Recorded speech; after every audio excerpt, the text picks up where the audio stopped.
All right, welcome back, students, to this asynchronous lecture on on Thomas Mann's The Magic Mountain, chapters 3 through the beginning of 5. And thank you for joining me here today. All right, let's start off with a quick review on chapter 3, which I entitled Getting to Know the Berghof. Remember that Hans Castorp dines at Joachim's table and learns of the 7 tables that are available at the Berghof, and over his 7 years there, he will eventually spend time at each and every single one of these tables, very much honoring the Latin expression placet experire. He likes to experience. Though what he's experiencing, whether it's salubrious or not, is very much a question that Settembrini brings up in this very chapter, and then will continue to bring up multiple times in chapter 5, in fact. Hans in this chapter first hears the slamming door caused by Madame Shosha, who almost certainly bites her nails and slinks along and has a rounded back that Hans cannot stop looking at.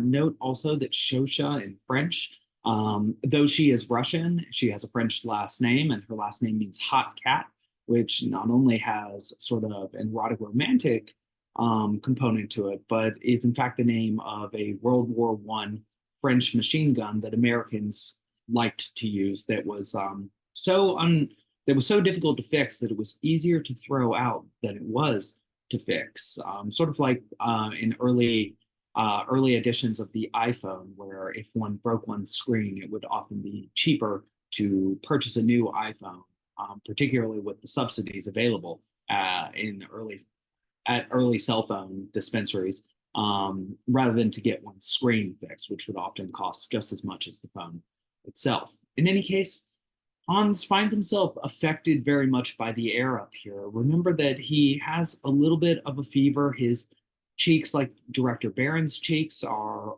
sort of red. Note also that Director Barron's eyes are perpetually watering, but also that Hans Castorp's beer affects him deeper. His dark beer that he has with breakfast of all meals puts him in a bit of a stupor.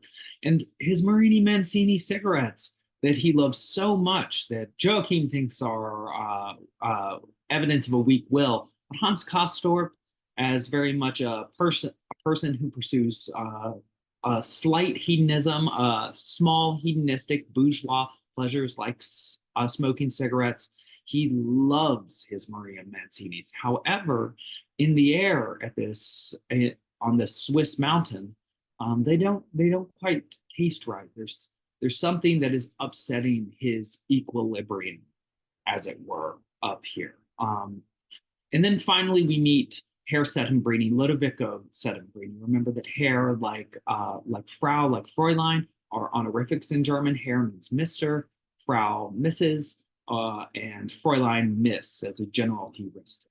Herr Settembrini is his soon-to-be failing guide and mentor, and Settembrini himself describes himself as malicious. Settembrini will be one of the major intellects that we encounter on this mountain, alongside Herr Leo Nafta, the Jesuit, that will speak against the sort of Renaissance Enlightenment progressivism that Settembrini will bring forward. Keep in mind also that Settembrini is obviously Italian, and so it brings forth notions of the Italian Renaissance. Also, that of course his name is Settembrini, like September.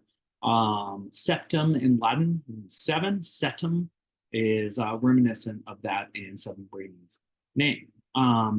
Also, again, note some of the odd things that Hans Castorp has to get used to here, particularly involving death and the presence of death. So we've seen the dead bodies get taken down bobsleds, that Hans Castorp is in fact in a room that was recently evacuated by one of the moribundi, a young an American woman who died just before he got there, the day before, or the day before the day before he got there. And now there's this Herr Albin character who's brandishing a knife and eventually a gun, and claims that if he is not allowed the luxury of smoking his cigarettes, which are terrible for his tubercular lungs, he will kill himself. In fact, during the rest cure, which Joachim thinks makes it all the less forgivable or all the more unforgivable, um, he is upsetting the ladies around him, as well as causing a stir when those who are actually trying to get healthy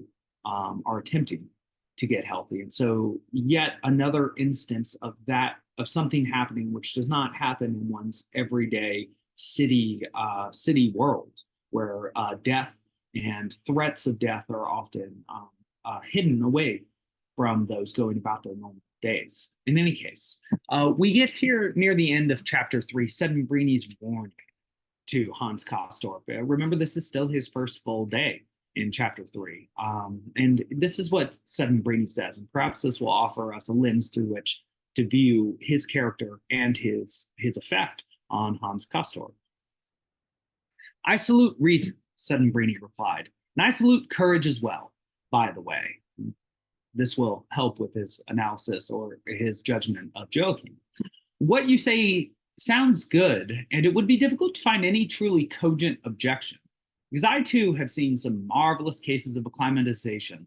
There's Fräulein Kneifer, just last year, Bodily Kneifer, from a fine family, the daughter of a higher government official.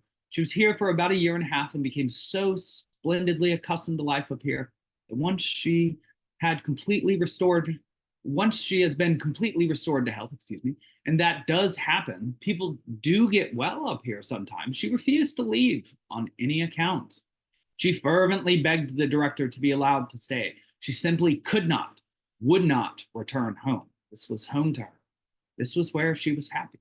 Interesting that Settembrini would be telling this story to Hans Castorp for a couple reasons. He hasn't known Hans for very long, and yet will soon call him his life's problem child, and seems to be warning him against the indolence and the sloppy living that those who live at the Berghof enjoy, in not having a telos or a final end towards which to live. Having nothing really to look forward, they give in to sort of crass romanticism and eroticism.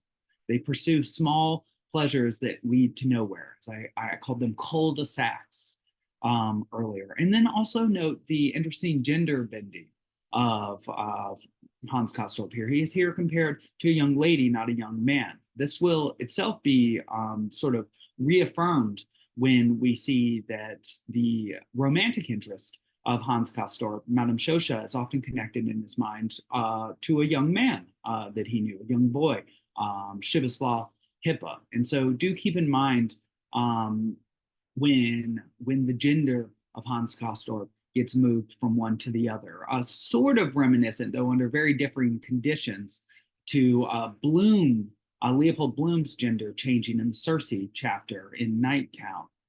He changes from male to female, and Bella Cohen, the head of the brothel, herself turns into Bello Cohen as well. And so do keep this in mind. All right, chapter 4. Conspicuously, our hero, and recall that this garrulous and lightly touching narrator does call Hans Castorp the hero in a way that we never see Stephen Daedalus or Leopold Bloom called on. He purchases not only new blankets and starts to learn how to wrap them, which is a technique that those who live in the Berghof master, but he also purchases a thermometer and meets Nurse Millendonk and hears "Man Alive" over and over again. It's in this chapter that we first learn about the early romantic interest in a young man that Hans Castorp had named Shivislav Hippa. He is himself a foreign-looking young man, a mixture, as it were, of the Slavic and the German races, as we hear from the narrator. There's something different and exotic about the look of Hippa, in the same way that Leopold Bloom has something different and exotic in his look, in the same way that Molly, herself being from Gibraltar, and has something unique and exotic in her look in Ulysses. And so something about Hippa, his exotic looks to the conventional German taste of Hans Castorp, reminds him of Madame Shosha with her high cheekbones and her slanting eyes. There's something exotic, Eastern, Oriental about how these two individuals look to Hans. And in his orientalizing gaze, he focuses on that which is different. And he finds it something about it attractive. In fact, we find that though he developed a sort of inarticulate, non-interactive relationship with Hippa, he preferred to just view Hippa and to see him from afar rather than to engage with him, that eventually one day before art class, he finds himself without a pencil. And so he asks Hippa, observing in himself that Hippa is the person whom he trusts most and has the closest relationship to, though he doesn't truly have a relationship at all because of their lack of interaction. He asks to share a pencil. I mentioned that I don't always go in for Freudian psychoanalytic interpretations of objects that may be ithyphallic in their symbolic valence.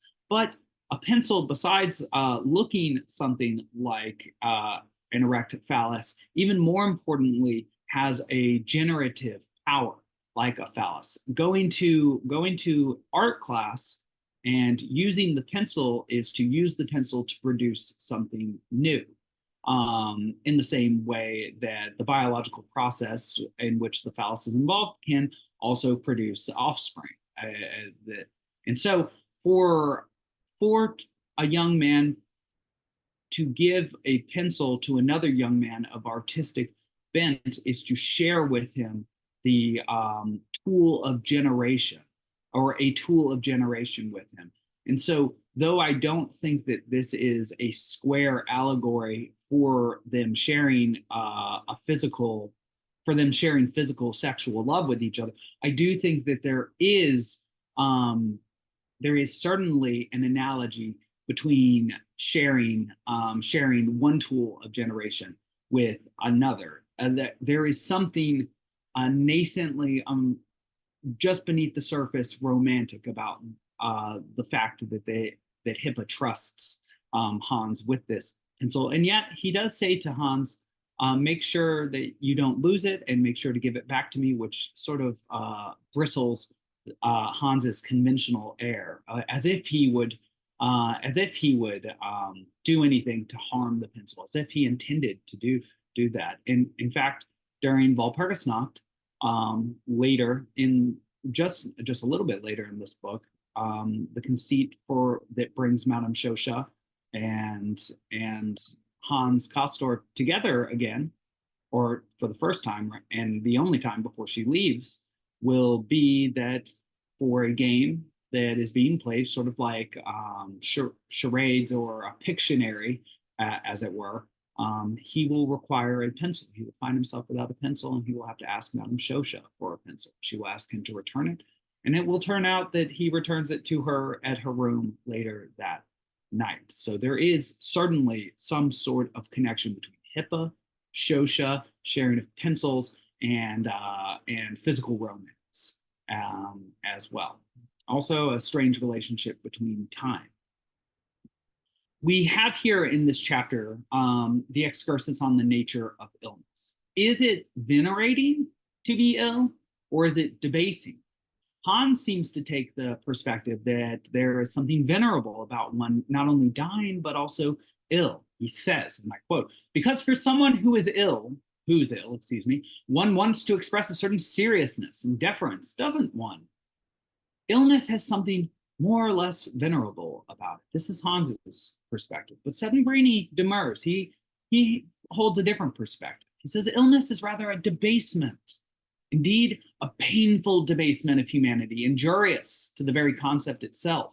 And although one may tend to nurse illness in the individual case to honor it intellectually, is an aberration. A next quote. A human being who lives as an invalid is only a body, and that is the most inhuman of debasements. In most cases, he is no better than a cadaver. And so there is a fundamental disagreement between Hans Castorp and Settembrini here. Hans Castorp maintaining that there should be some religious reverence for a person who is sick, that it is as if such a person has been touched by the spiritual or the divine, that almost as if in Hans Castorp living in this 20th century, where Nietzsche has proclaimed as early as the 19th century that God is dead, that there must be something that fulfills the divine function, the religious function for man. And perhaps it is something like when one is sick. Perhaps that is something like being touched by the angels, which is sometimes a euphemistic expression for somebody's wits having been scrambled, to be touched by the angels, to have one's mind taken away from one. But Settembrini makes, I think, the cogent point that the sicker one is, the more in the body one happens to be. One's personal freedoms are limited. One can't get up and do what one wishes to. In fact, Settembrini is an excellent example of this. He must continue to be a part of his radical organizations by means of correspondence and writing rather than presence. He cannot attend the international conferences that he wishes to in order to bring about this new secular and Spinoza-like reformed world.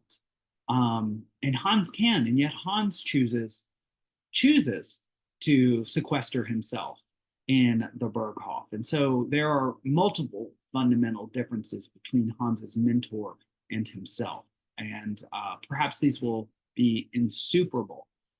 For all his placet experiri, who knows, perhaps there are certain things that Hans wishes to experience that he ought not to.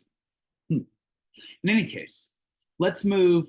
Yes, I do seem to have a little bit more here on chapter 4. So let's talk about the nature of time here. And I have here the excursus on the sense of time. So we've just talked a little bit about illness.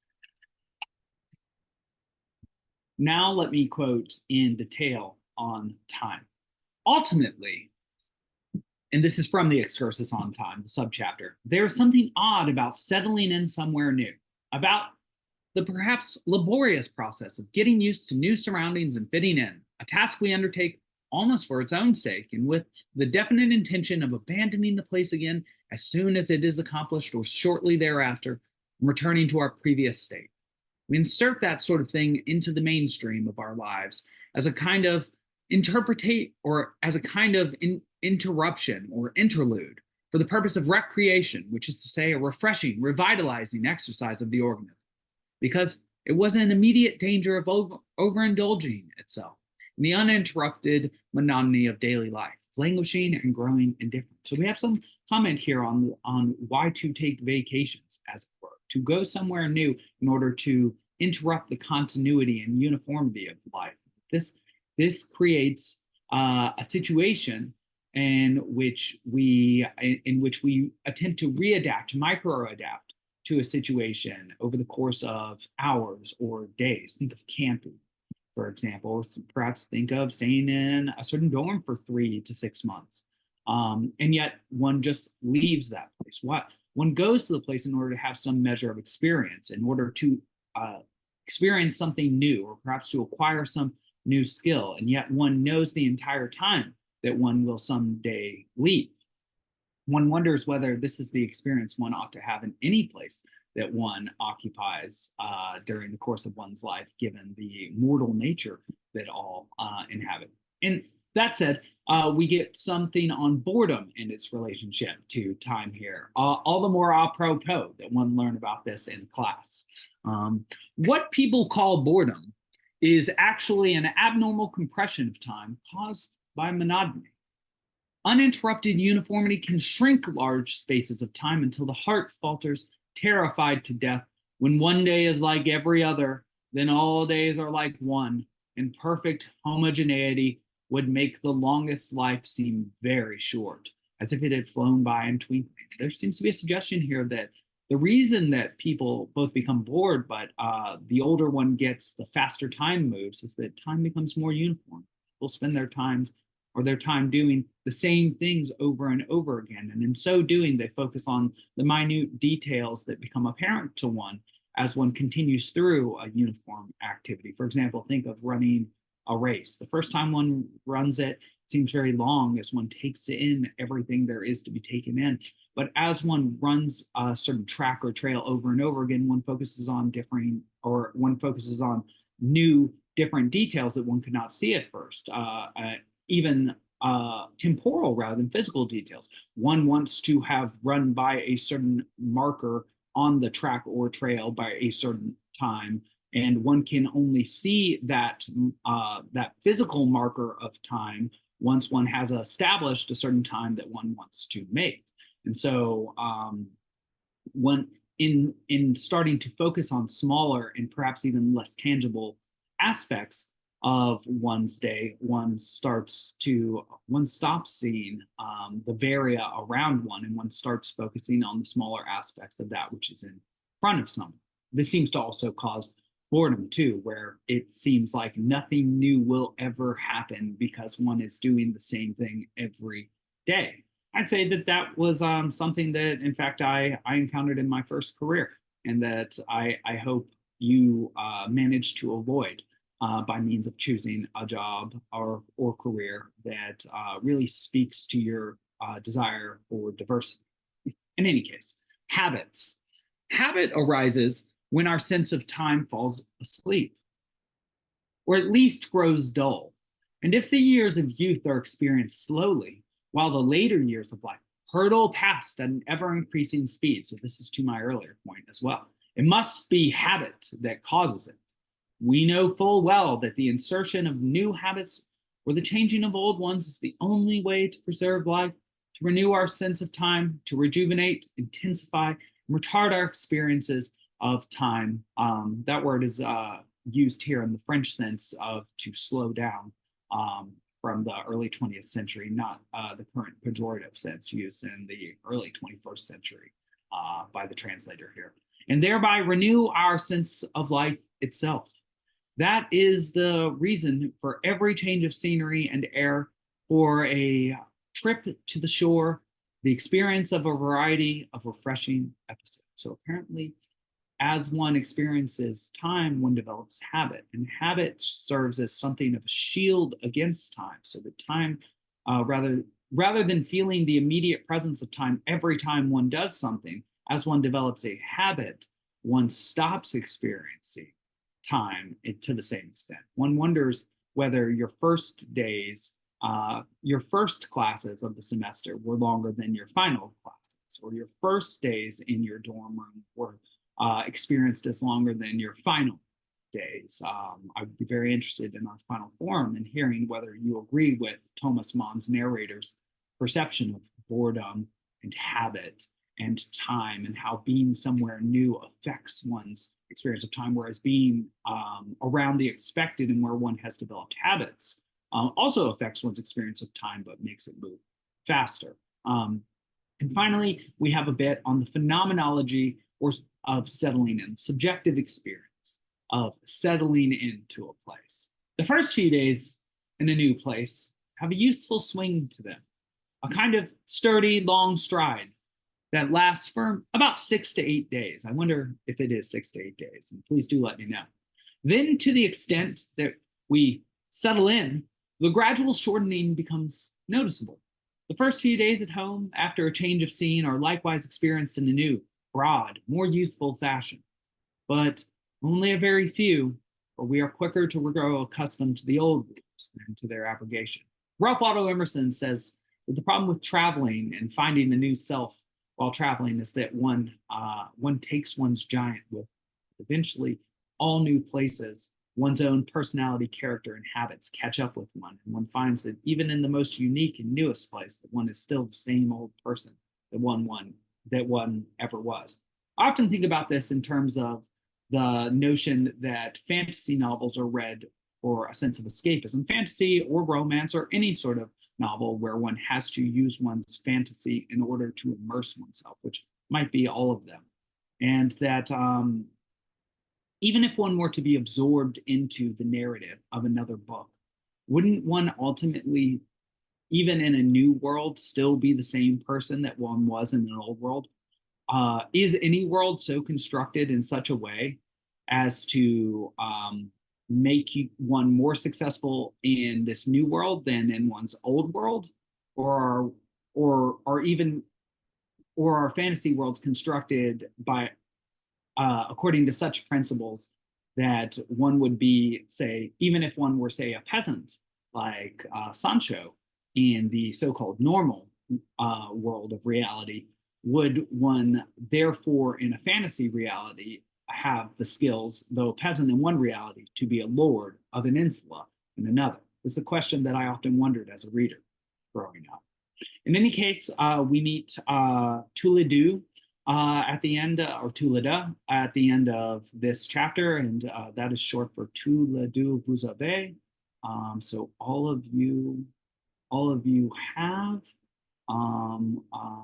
or I wonder what Touledoux is asking, and I hypothesize that she is asking something like, have you all heard?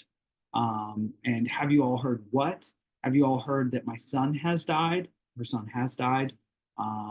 Or have you all understood? This is my even more allegorical hypothesis. Hypothesis 2, we would say in social sciences, that have you all realized that everybody's going to die, that you're going to die too, and that this is such a shocking revelation that it is permanently imprinted, that she finds herself in a permanent loop, repeating the same French expression. She is herself Mexican and a Spanish speaker. And apparently for all the cosmopolitanism in the Berghof, there are no other Spanish speakers there, just Russian, German, and the like, and French, of course. But I wonder, and that would be something interesting for you to consider. In any case, we also hear about Dr. Krukowski's first lecture, and his perception of illness, very much psychoanalytic, is that the illnesses that manifest physically are secondary phenomena to pathologies of the psyche. That, in fact, the cause of all illness is some sort of unrecognizable form of love. Very curious and very interesting. One almost wonders whether Thomas Mann is making fun of the Freudian psychologists and psychoanalysts in making this point. In any case, near the end of chapter 4, after meeting Touledoux, vous avez, excuse me, and she, yes, so that was the problem. At first, when I heard vous avez, I didn't sense the S because of the lesion in front of it, and so I thought you have, but it is vous savez, you know. So all of you know, and this is, I think this is stronger. Do you all know what? Do you all know that my son died? Do you all know that you will die, or that death is at the end of all of our lives?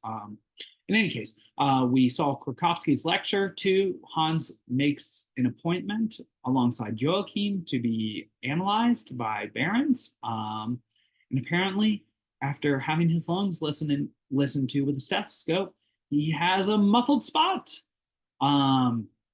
And after realizing this, Dr. Krukowski, however, I'm quoting, stood up and strode over to Hans Castorp, tilting his head to one side and smiling so pithily that it revealed the yellow teeth under his beard. He placed one hand on the young man's shoulder, with the other offered a hearty handshake. What is he offering this handshake? Recall earlier that Hans Castorp said that he wouldn't be seeking analysis from Krukowski because he was perfectly healthy.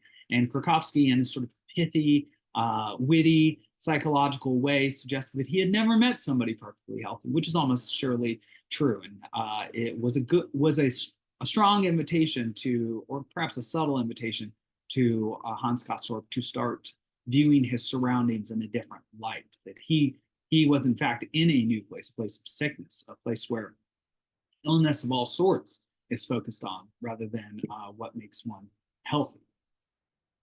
In any case, I'd like to conclude now with a couple of quotes from the beginning of chapter 5, which again focuses on time and the passage of time, but now particularly with the passage of time in relation to reading and the experience of the protagonist. To what extent is the reading of a novel experiencing the passage of time for the protagonist or the main characters of the novel, is my question. And I quote, "And now we have a new phenomenon, about which the narrator would do well to express his own amazement, if only to prevent his readers from being all too amazed on their own.